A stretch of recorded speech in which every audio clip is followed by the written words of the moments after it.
Hello everyone and welcome. Today we're going to talk about how good is Surf Sayaka. I know I'm late for like 1 or 2 days, but don't worry about that. We're going to get straight in there. Sayaka surfing version is a defense type because Sayaka is incapable of being anything but defense type. And she's not just having that badge of defense type. She doesn't take that lightly, right? If Sayaka says I'm defense, she's fucking defense, okay? She has the highest defense in the entire game right now, which is... that's pretty cool. And she also has a good deal of HP behind that still, so I'd say that together with Sudachi, she's probably the tankiest character in the entire game right now, so that's pretty good. We're gonna talk a little bit of Sudachi herself as well later on, but for now, there's something to note is that she actually has a personal that is actually kind of usable. The main reason why this personal is actually kind of good, it's not so much the defense, even though the defense is pretty darn chunky as well, it's more so the fact that it has provoke on it. Now when you're playing a tank in Magia record, they can only tank if they actually get hit. And this makes it so that she actually gets hit. 30% is actually quite a lot, that's a pretty high provoke chance. And you definitely want to use this. I mean, I know she has some provoke later on in her, actually Guardian, but even if it wasn't Guardian, provoke different types of provoke and different type of Guardians. All the most of those yellow effects, except for crit and evade, they all stack multiplicatively. So having multiple of them actually makes it even better. Well, moving on though from her insane defense, I mean, her attack doesn't really matter too much. We're gonna see her connect, which is it's just damage. The damage cut it's a lot of damage cut, but like, what if you're giving this to another character? Isn't that kind of pointless? Because Sayaka herself wants to be the one who gets attacked. If Sayaka is the one getting attacked, why does it matter if someone else has damage cut? I mean, you have Guardian, you have Provoke with your personal, like you're trying as much as possible to have Sayaka get hit to take damage instead of other characters. So the damage cast on other characters seems kind of pointless. You know what? Actually, I said this earlier in the Discord. Is that something they should give to tanks? Is that tank connects, like for every single defense type or most defense types in the game, when they connect with someone, they should give themselves something like Provoke or. I would even take a counter, like provoke, counter, guard, something like that. Like some sort of defensive thing they give to themselves to draw fire towards them or to make it so they actually do something when they get attacked. They could even give themselves like MP gain up when they get attacked to themselves when they connect with someone else. I mean, sure, why not? Just give tanks something when they connect, because connecting to someone else, if it's like a defensive connect, it doesn't seem to do anything, right? Because, like I said, the tank wants to be the one who gets attacked. Why would you protect someone else in that way when the tank is the one who should be getting attacked? Moving on from that, though, we have the Magia. The Magia itself is not really that interesting. I mean, it damages one enemy, it gives attack up, defense up to self, sure. The defense up is going to be completely useless later on, and we're going to see why. The barrier, however, is really nice. It's 15,000 damage barrier. Now, once again, to barrier, in case you haven't seen my entire video about barrier, just imagine that you have like another health bar, right? So when you use barrier, you just have 15,000 more maximum HP, basically, which is pretty darn strong.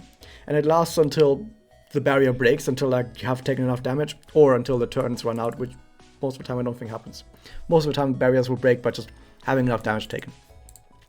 Now the doppel is actually where it gets interesting, because the doppel still has the attack buff and defense buff to self. The barrier now lasts for 5 turns and is a bit stronger, but more importantly, and on top of that, also buffs the attack up and defense up of allies. The defense up, once again, not that important. Defense up buffs usually aren't that important, but the attack up, that's pretty nice. You have actually some sort of buff for your friends that helps your friends deal more damage. That's nice. Tanks should do more stuff for the group. And I know a lot of people who've watched me review a bunch of other tanks, a bunch of other defense characters probably already know what's going to happen. I'm going to tell you guys how useless tanks are in this game, and how tanks is like the one archetype of character that you don't really need at all. The second most useless archetype in the game is heal types.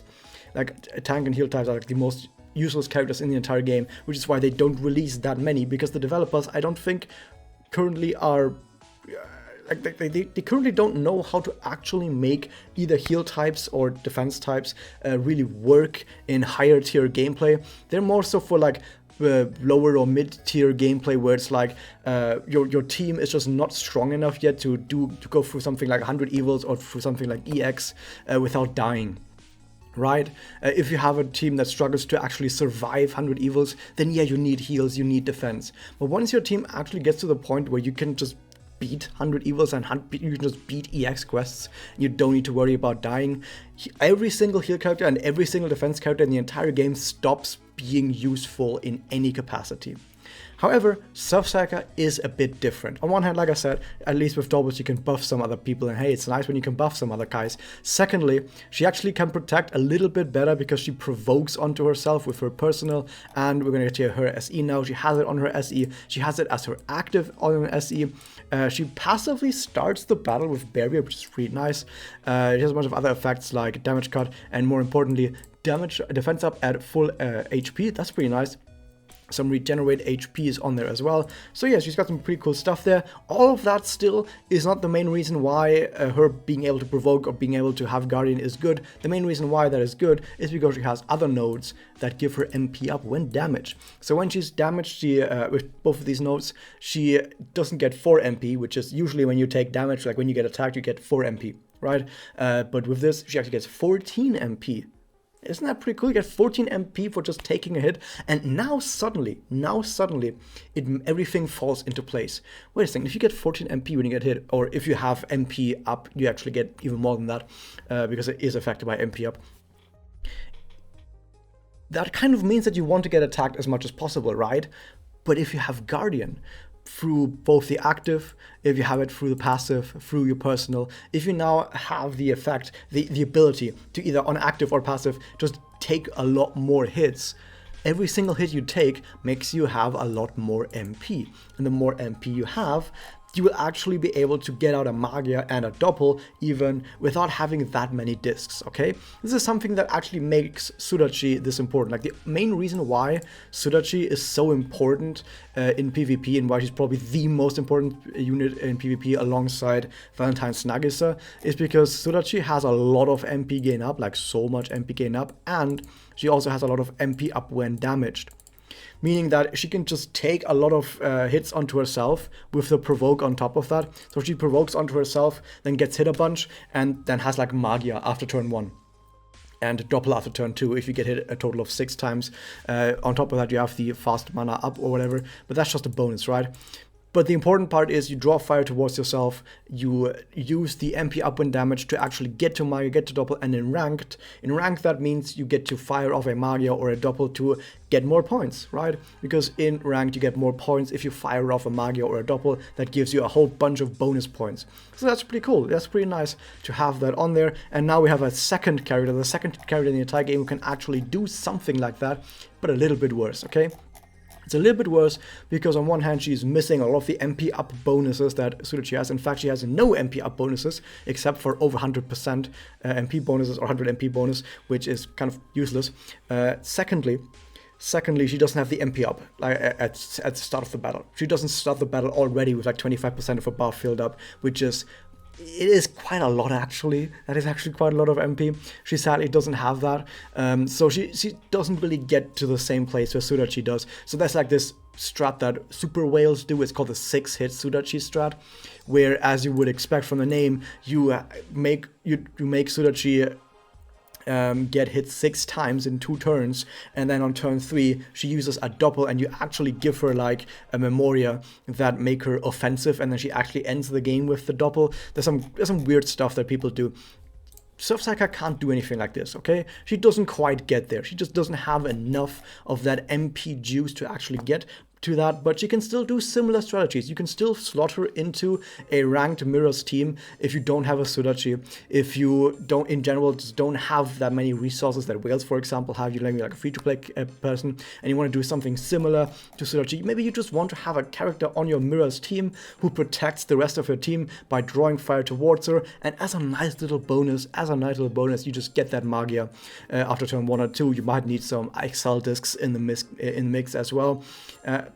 And that helps you out really nicely to get better points if you play correctly, and Sayaka can definitely do that now on her surfing version. Isn't that pretty cool?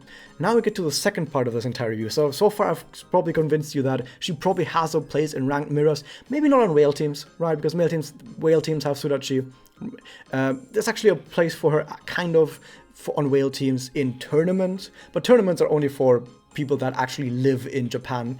So most people watching this does not apply to you. But if you live in Japan and you go to tournaments, you would actually probably see Surf Sayaka, maybe even alongside Sudachi on a bunch of teams, because it's just good on defense. On tournament, you have to be good on defense as well, not just on offense, and Sayaka is really fucking good at that. Anyway, now that we've talked about that, a little bit about mirrors, about ranked mirrors, let's talk about what she does in PvE. So I've said earlier that in PvE, it kind of sucks that if you can already survive the fight without having a tank, then adding a tank does absolutely nothing. It's completely useless. Why would you do that?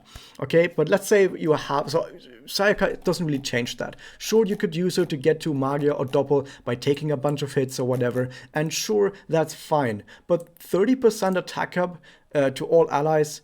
It's nice, but it's not good enough to dedicate an entire slot to just this character, okay? You can just run like a Manaka. Manaka probably does something similar, but better. Maybe. It's actually hard to say, but you could have something like a Manaka even, or other attack buffers, maybe some damage up buffers. Mikage, way better. Anyway, so she's not quite good enough at that niche to play her as a buffer. But what you can do is, let's say, for example, you have an account that is not strong enough to consistently make it through 100 evils, that is not strong enough to consistently make it through EX without having people die, okay? And you would like a team that is just a lot more solid. There you go, here's your Knight in Shining armor. Actually, she kind of lost the armor. Knight in Shining outfit. And she's gonna be here to help you survive everything. Because Barrier, oh my god, Barrier is kind of crazy. Okay? Actually, the Barrier itself is not that crazy. Like, she starts about 5,000 damage Barrier. That's pretty cool. She gives herself a bunch more barrier with Magia and Doppel. That's also pretty cool. But what actually makes it a lot more cool is the fact that once you, while you are at max HP, you get stuff like 40% defense up bonus. And of course, percentage bonuses are a lot stronger the more you have of the base stat. Since she has the highest defense in the entire game, she is the one unit that gets the most out of having defense up buffs, right? A defense up buff on Toka, who has like 6,000 defense, does nothing. A defense up buff on Sayaka, who has 15,000, does so much. It does so much more because she already has so much, so adding more percentage-wise does so much more, okay? Now, since you're going to play with her personal, probably in most cases you're going to play with her personal simply because the provoke is pretty good. This one also gives a bunch of defense up, okay? So if you have the defense up from the personal and you have the defense up from being at full HP, which you will be at South of Battle, and with both of those combined, you'll have a ridiculous amount of defense. If you have some other defense Memoria, I'm going to go through another Memoria that comes after the bloop bloop. If you have some other Memoria that gives you defense up, you're going to be very easily sitting at 100% defense up. And I've done some maths, okay? Now, if you have full SE with her and you're standing on a defensive tile, there's a few more formations that give like 20% defense up on formation tile, and you play with two Memoria that both give like 2,200 defense each, which some passive Memoria do. Active Memoria do, I mean. Then I've done some maths, okay? Comes out to about 50,000 defense that you're going to have on the battle, right? You're going to have about 50,000 defense on the battlefield in the battle, okay? Now, if you don't need to know the exact details of how damage is calculated in this game, just know that your defense is multiplied, or is rather divided by 3, and then that value gets subtracted from the enemy attack. Let's do a quick little example. Let's say the enemy has a Valentine's Nagisa who is playing some not quite as much damage Memoria, just some medium range damage Memoria, just a little bit of damage in there. She's maybe not standing on a damage up or like an attack up formation tile or whatever. She's gonna have maybe on the field like 18,700 attack on the field in the battle. Now this Sayaka, if she attacked this Sayaka with like an Exilisk or whatever, this Sayaka would take only 2,000 damage from that. Because that 18,700 gets, so you subtract from that the 16,700, which is 1/3 of her defense, which is 50,000. She would only deal 2,000 damage, right? Now, of course, she might have some damage up, but we have some damage cut as well, so it sort of balances each other out. You're going to take 2,000 damage. That's not even enough to break through the barrier. And while the barrier lasts, you're still at full HP, so you get to make even more use of the full HP bonuses for another turn. And it's going to be hard to bring this Sayaka down if you don't have really good damage. And even if you take all 3 of those hits to just barely get her below full HP, guess what? You regenerate a little bit back. And then she's going to have full HP again and gets even more defense up at full HP. Awesome. Now we can mix in some attack up at full HP, like for example the Chunker's Memoria. I'm not going to show it again, but because people don't have it, okay? But in the future, if they release more attack up at full HP Memoria, you could have something on her as well. And this is kind of something you could do with her. You can play her as someone who gets bonuses at full HP. Awesome.